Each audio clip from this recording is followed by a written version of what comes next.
નમસ્તે મિત્રો, સ્વાગત છે તમારું આજના હવામાન સમાચાર વિશે।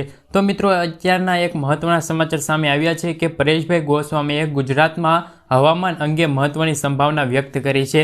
તેમણે કહ્યું છે કે માહોલ ડરામણો રહેશે, પરંતુ ગભરાવાની જરૂર નથી। ઘાટા વાદળો જોવા મળશે, પરંતુ વરસાદની નવેમ્બર મહિનામાં જે વરસાદ પડ્યો હતો તેવો વરસાદ પણ પડશે નહીં। તો મિત્રો, વાત કરીએ કઈ તારીખો દરમિયાન હળવા ઝાપટા થઈ શકે છે તે અંગેની માહિતી મેળવીએ। તો મિત્રો, સૌપ્રથમ વાત કરીએ કે હવામાન વિભાગ નિષ્ણાંત એવા પરેશભાઈ ગોસ્વામીએ પવન, ઠંડી અને માવઠા અંગેની આગાહી કરી છે। તેમણે અગાઉ 22 થી 25 ડિસેમ્બર દરમિયાન હવામાનમાં પલટો આવવાની સંભાવના વ્યક્ત કરી હતી, પરંતુ હવે કેટલીક પરિસ્થિતિઓ રાજ્યમાં હવામાનમાં બદલાવો હોવાની વાત કરીએ છીએ। તેમણે નવી સંભાવના વ્યક્ત કરી છે। હવામાનમાં આવનારા પલટો પહેલાં આવી રહ્યો છે। તો મિત્રો, વાત કરીએ કે આગામી દિવસોમાં કમોસમી વરસાદ પડે તો ખેડૂતોના પાક નુકસાન થાય તેની માહિતી મળી રહેલ છે।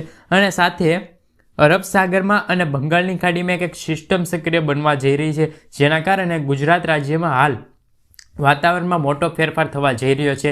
મિત્રો, જે પ્રમાણે તમને ખબર જ હશે તે પ્રમાણે હાલમાં ખૂબ જ પવનો ફૂંકાઈ રહ્યા છે, ઠંડા પવનો ફૂંકાઈ રહ્યા છે, ઘાટા વાદળા પણ જોવા મળી રહ્યા છે, જેને લીધે લાગે છે કે ખેડૂતોને ફરીથી નિરાશાજનક સમાચાર ગણી શકાય। કારણ કે જુઓ, વાદળછાયું વાતાવરણ રહેશે તો ક્યાંક જગ્યાએ કમોસમી વરસાદ પણ પડી શકે છે।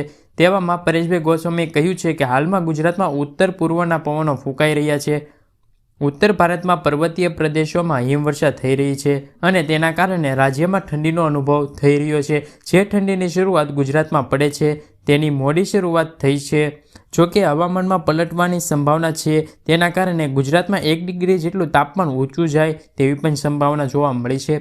વધુમાં માવઠા અને હવામાનમાં પલટો આવવાની શક્યતા અંગે વાત કરતાં તેમણે કહ્યું કે દક્ષિણ ભારતમાં ઈશાનાનું ચોમાસું ચાલુ છે, ત્યાં બ્રેક ટુ બ્રેક સિસ્ટમ બની રહેલ છે, એટલે એકાએક સિસ્ટમ બની રહેલ છે। ઉત્તર ભારતમાં પર્વતીય પ્રદેશોમાં હિમવર્ષા થઈ શકે છે। આ બંને તરફ હવામાનમાં થયેલા ફેરફારોથી ગુજરાતમાં હવામાનમાં ફેરફાર થઈ રહ્યો છે। હવામાન નિષ્ણાતે કહ્યું કે અરબી સમુદ્રમાં અસ્થિરતાના કારણે ગુજરાતમાં 20 તારીખથી ઘણા ભાગોમાં વાદળછાયું વાતાવરણ જોવા મળી શકે છે। આ દરમિયાન ભારે માવઠું થાય તો કંઈ ગભરાવાનું નથી। તો મિત્રો, પણ ખેડૂતો માટે તો ખરાબ સમાચાર ગણી શકાય, કારણ કે જો કમોસમી વરસાદ પડશે તો ખેડૂતોના રવિ પાક છે, જે શિયાળો પાક છે, તેને તો નુકસાન થવાનું જ છે। સાથે મિત્રો, 20 થી 23 તારીખ દરમિયાન રાજ્યના ઘણા ભાગોમાં ઘાટા વાદળા જોવા મળી શકે છે।